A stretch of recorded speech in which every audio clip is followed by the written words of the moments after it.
Is financial leadership bridge too far for women? It certainly is not. I'm here to break the myth. Finance is not rocket science. It's a life skill. It's empowering and liberating. It can be attained, and very simply so. The three questions which often come up when I talk to women about finance is most often women shy away from learning and applying finance. But do they realize that there is a price to pay? They pay a heavy price for it. The third question I'm going to be covering is, do women have it in them to actually take up a financial leadership? So let's look at why do women shy away from finance, right? Very often women think that it's not their job.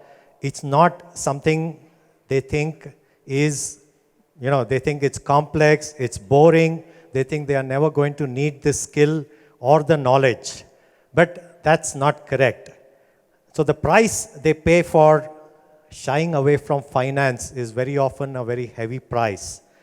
That whole element of, if you have not taken up understanding of finance, if you are not applying finance skills, very often you see women across segments of society, across economic levels, who are held ransom in difficult marriages.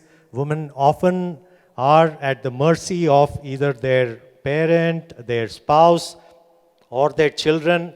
There is a huge dependence on male members of the family. And you can imagine that as women grow up, elder women, geriatric women, when they have lost their spouse, when their children are away, what is the very heavy price they are paying? They lose their entire independence. They are dependent on somebody else. And you see lots of examples of that all the time. So let's look at the question now, that are women good at finance? Can they be good at finance? Absolutely they can be. I believe very strongly so that women have the power within. That's a picture of me and my mother. She's no more. But I sincerely believe that in every household the world over, it is the woman of the house, whether it's the mother or the wife, it is the woman of the house who is really the balancing factor. And I want to share that with all of you. Just think about it. Very often when you are being reluctant to take up finance and engage with it, what we may have forgotten is our parent, or today, a lot of you are the women of the house. You have managed your resources very well. You have taken what you earn, what is handed over to you, and you manage every aspect of running the home. Not just about the day-to-day running, it's about actually managing to save beyond that. It's about being there for financial emergencies. It's about being there for any aspect which is required. In fact, what was interesting during the whole demonetization scenario, some of you may have remembered that, was there were a lot of secret reserves of money which came tumbling out because our mothers, the spouses, they had money. And suddenly all that money came out in the open, right? It was very sad. They had to stand in the line, or they had to go to their spouse and ask them to exchange the money.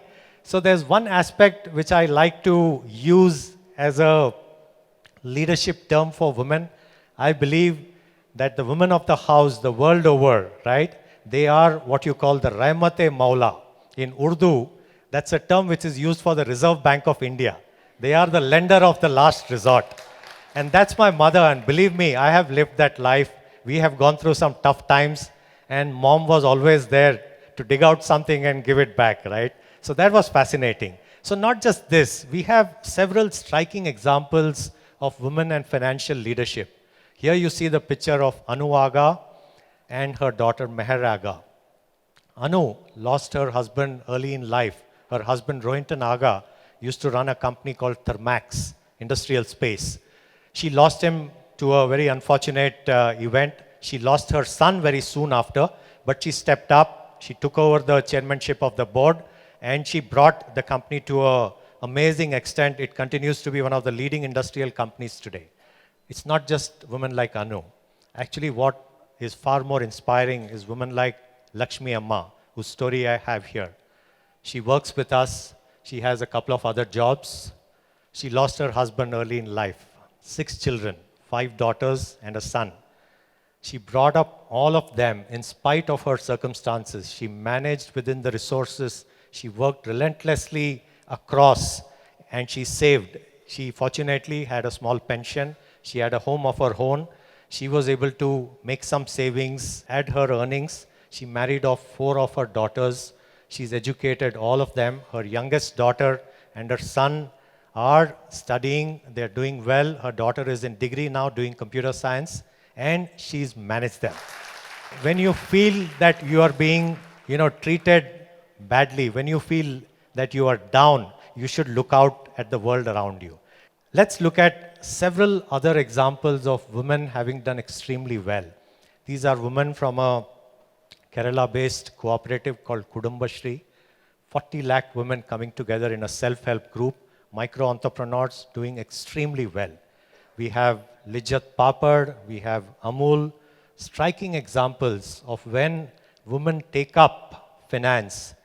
A country needs more of its GDP to pass through women's hands, because that's when the money ultimately reaches far more productive aspects, and it makes a lot of difference. And there are, interesting examples today. If you look at China, almost 50% of the workforce is women today. And all those women are increasingly achieving their financial independence, and they are striking their way out and doing very well.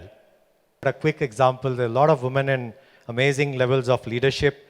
So let's look at it this way. Do women have the winning traits? Absolutely they do. What are the winning traits to manage your own finance? Intellect, judgment, balance, common sense, responsible risk-taking, empathy. If you ask Warren Buffett or if any fund manager, they are going to say that women are much better at managing money at every level. So what must women do? I believe that they must believe. They must have an inquiring mind. They must be ready to learn, to understand, to experiment, that when there is no wind, row. Which means even if you don't have people in the house supporting you, you have to create your own momentum. Let's look at how would financial knowledge help women. It's an imperative for personal and professional growth. It's empowering, it's liberating. You should never be held at ransom under any circumstances. Whether you have lost a parent, you've lost a spouse, you're in a bad marriage, sometimes you're just locked in because you're not financially independent. It can give you the thrill of control over your own destiny, right? All of us make multiple financial decisions every day. Unconsciously, you are practicing finance every day. You're taking sensible decisions every day. You have to go out and apply this knowledge, and it can change the future curve of your life.